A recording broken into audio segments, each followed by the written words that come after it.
Hello my dear students, I am Chandni Mishra, your physics teacher. I am here again with another video and today's topic is motion and time. Now here question arises, what is motion? Motion is the change in position of an object with respect to its surrounding in a given interval of time. Suppose an object is standing firm and its position changes with time. This object moves here, that means this object is in motion. आप यही suppose कर लीजिए कि मैं ही एक object हूँ, ठीक है, और मैं यहाँ पे अभी खड़ी हूँ और टाइम के साथ में क्या हो रहा है स्टूडेंट्स, मेरी पोजीशन चेंज हो रही है ना, तो इसका मतलब कि मैं मोशन में हूँ। ओके स्टूडेंट्स, कोई भी ऑब्जेक्ट टाइम के साथ अपनी पोजीशन को चेंज करता है तो हम ये कह सकते हैं कि वो ऑब्जेक्ट क्या है, मोशन में है। Right now I am standing here, मतलब टाइम के साथ मेरी पोजीशन चेंज नहीं हो रही है, दैट मीन्स कि मैं क्या हूँ, अभी रेस्ट में हूँ। आप ये कह सकते हैं कि मैन क्या है, रेस्ट पोजीशन में है। ठीक है students, so there are so many type of motions, तो इसके टाइप्स हम देखेंगे students. Here the first one is rectilinear motion. Okay, यहाँ पे एक कोई बच्चा है जो कि क्या कर रहा है, बाइसिकल चला रहा है, स्ट्रेट पाथ में क्या कर रहा है, बाइसिकल चला रहा है। अब मेरी ड्राइंग इतनी अच्छी तो है नहीं, बट आप सपोज कर लीजिए कि कोई बच्चा है वो क्या कर रहा है, स्ट्रेट पाथ में बाइसिकल चला रहा है, तो इस मोशन को हम कहेंगे रेक्टिलिनियर मोशन, क्योंकि ये मोशन कैसा है, स्ट्रेट पाथ में है ना। आप कह सकते हैं motion in a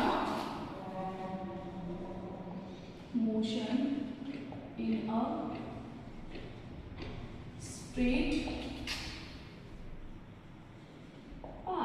motion in straight path. Okay students, इसे हम क्या कहते हैं, रेक्टिलिनियर मोशन कहते हैं। Now here the second one is periodic motion. अब ये पीरियोडिक मोशन क्या है स्टूडेंट्स, आप सपोज कर लीजिए कि यहाँ पे एक क्या है, कोई पेंडुलम है, ठीक है। अब ये एक पॉइंट ये हो गया और एक ये दूसरा पॉइंट हो गया। ये पेंडुलम पॉइंट ए से पॉइंट सी पे क्या कर रहा है, इसकी पोजीशन कंटिन्यूअसली चेंज हो रही है, ठीक है। ये पॉइंट सी हो गया, ठीक है स्टूडेंट्स, तो ये पॉइंट बी हो गया। तो यहाँ पे आप देख सकते हैं कि ये पेंडुलम अपनी पोजीशन को चेंज कर रहा है, पॉइंट ए से पॉइंट सी से point A, again point A से पॉइंट सी। दैट मीन्स कि ये पेंडुलम मोशन में तो है, लेकिन इसका मोशन कैसा है, रिपीटेड फॉर्म में है, ठीक है। ये पेंडुलम अपने मोशन को क्या कर रहा है, रिपीट कर रहा है in a given interval of time, ठीक है। एक फिक्स्ड इंटरवल ऑफ टाइम में क्या कर रहा है, ये पेंडुलम अपनी पोजीशन को चेंज कर रहा है, मतलब ये मोशन में है और ये मोशन कैसा, रिपीटेड फॉर्म में मोशन है और फिक्स्ड इंटरवल टाइम में क्या कर रहा है, मोशन कर रहा है। तो इसे ही हम क्या कहते हैं, पीरियोडिक मोशन कहते हैं स्टूडेंट्स। नेक्स्ट है हमारा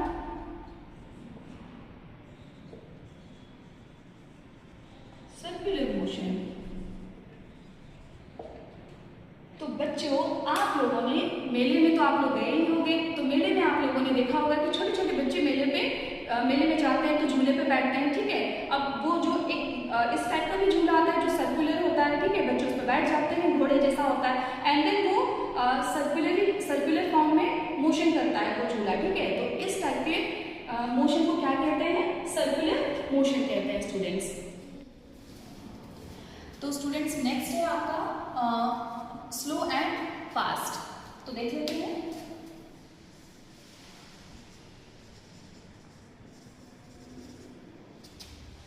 फास्ट, ठीक है, नेक्स्ट टॉपिक है आपका स्लो एंड फास्ट। अब सपोज कर लेते हैं कि दो स्टूडेंट हैं, ठीक है, दोनों स्टूडेंट्स गुजरात से मुंबई जा रहे हैं, तो सेम डिस्टेंस दोनों स्टूडेंट को कवर करना है। तो जो स्टूडेंट सेम डिस्टेंस कम टाइम में कवर करेगा उसे हम बोलेंगे फास्ट, और सेम डिस्टेंस जो ज़्यादा टाइम में कवर करेगा उसे हम बोलेंगे स्लो, ठीक है। यानी कि कोई भी ऑब्जेक्ट सेम डिस्टेंस को कम टाइम में कवर कर रहा है तो उसे हम फास्ट बोलेंगे, और सेम डिस्टेंस को जो ऑब्जेक्ट ज़्यादा टाइम में कवर कर रहा है उसे हम स्लो बोलेंगे, ठीक है स्टूडेंट्स। तो आई होप कि आपको ये समझ में आया स्लो एंड फास्ट। तो आइए समझ लेते हैं स्पीड को। What is speed? The distance covered by object unit time as speed of the object, यानी कि कोई भी ऑब्जेक्ट है वो 1 सेकेंड में जो डिस्टेंस कवर करता है उसे ही हम क्या कहते हैं, उस ऑब्जेक्ट का स्पीड कहते हैं। यहाँ पे हम लिख देते हैं speed is equal to total distance covered by total time.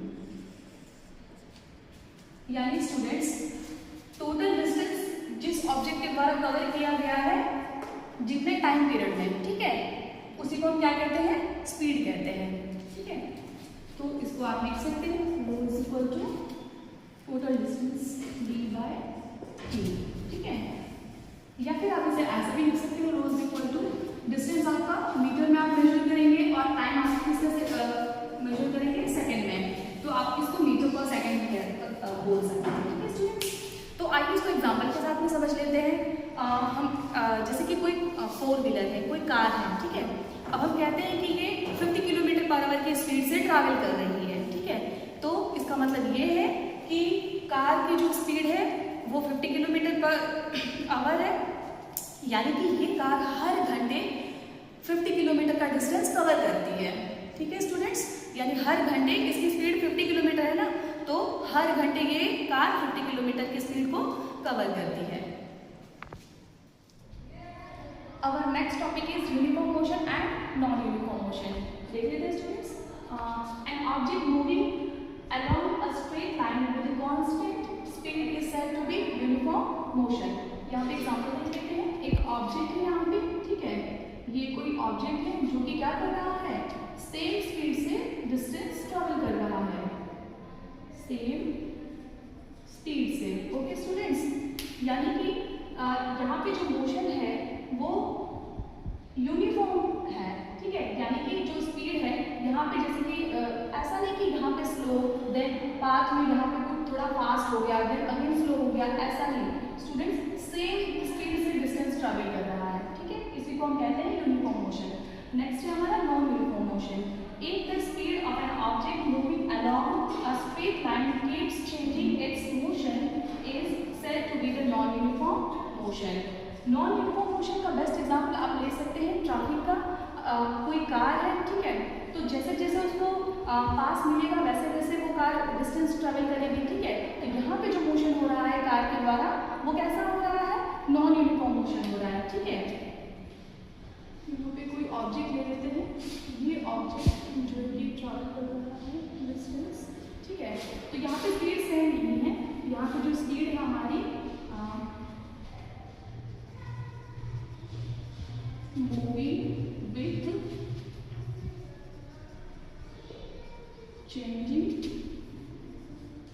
Speed. यहाँ पे आप देखेंगे कि जो स्पीड है वो सेम नहीं है, स्पीड क्या हो रही है स्टूडेंट्स, चेंज हो रही है। ठीक है, पहले कभी फास्ट, मतलब जैसे उसको रास्ता मिलता जाएगा वैसे वैसे वो डिस्टेंस को ट्रैवल करेगा, तो सेम स्पीड नहीं है यहाँ पे, ये जो स्पीड है वो क्या है, चेंज हो रही है टाइम के साथ। ठीक है, तो ऐसे इस टाइप के मोशन को हम कहते हैं non uniform motion. Uniform motion में आपने देखा है कि यहाँ पे आप देखोगे, यहाँ पे कांस्टेंट का मतलब क्या है students, fixed.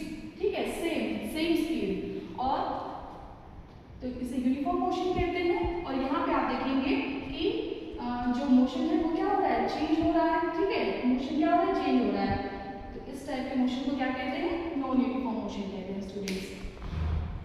So our next topic is measurement of time.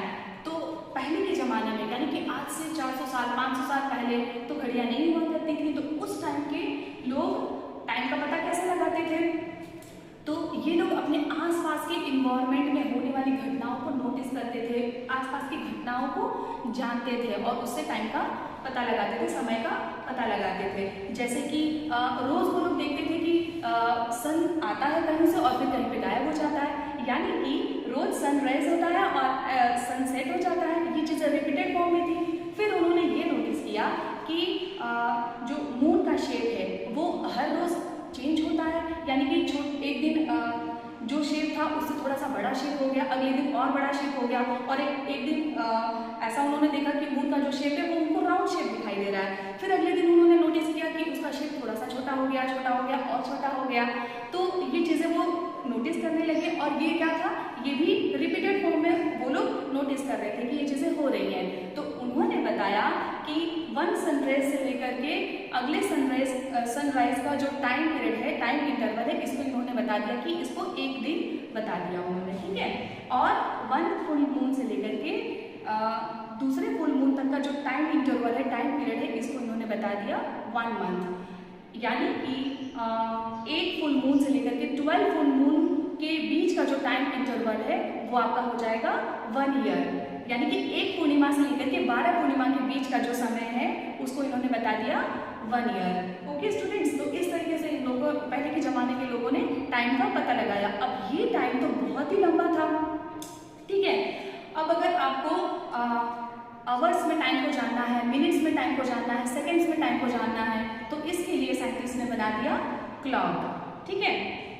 लेकिन इसमें एक चीज़ का आपको ध्यान रखना है, क्लॉक मेजरमेंट टाइम को आप तभी मेजर कर सकते हैं कि जब आपका कोई भी ऑब्जेक्ट रिपीटेड फॉर्म में हो। ओके स्टूडेंट्स, इसमें इसका सबसे बेस्ट एग्जांपल है पेंडुलम, ठीक है स्टूडेंट्स। जैसे कि आप देखेंगे कि ये क्या है आपका, ये एक पेंडुलम है और ये एक कोई पोजीशन है, पॉइंट ए है, पॉइंट ए से मूव करता है, पॉइंट सी तक जाता है। ये थोड़ा टेढ़ा हो गया स्टूडेंट्स, इसको करेक्ट कर लेते हैं हम। ये सी पॉइंट ले लेते हैं यहाँ पे और ये यहाँ पे दूसरा पॉइंट ले लेते हैं, यानी कि ये यहाँ से यहाँ तक मूव कर रहा है, ठीक है। यानी कि ये पेंडुलम क्या कर रहा है, पॉइंट ए से पॉइंट सी तक जा रहा है, पॉइंट सी से पॉइंट ए तक जा रहा है, ठीक है। यानी कि इसका जो मोशन है वो रिपीटेड मोशन है और एक फिक्स्ड टाइम इंटरवल में ये मोशन रिपीट कर रहा है, ठीक है। तो ये क्लॉक का बेस्ट एग्जांपल है। The working of clock is rather complex but all of them make use of some periodic motion. One of the most well-known periodic motion is that of the simple pendulum, ठीक है। यहाँ पे आपको एक चीज़ का ध्यान रखना है कि आपकी कितनी भी मॉडर्न क्लॉक क्यों ना बन जाए, ठीक है। यहाँ पे जो आपका मोशन रहेगा वो कैसा रहेगा, पीरियोडिक मोशन रहेगा, ठीक है। तभी आप टाइम को मेजर कर सकते हैं, तो इस बात का आपको ध्यान रखना है। आजकल तो डिजिटल क्लॉक आ गई है, ठीक है, जिसमें अलग अलग टाइप के इंस्ट्रूमेंट और टेक्नोलॉजी का यूज़ किया गया है।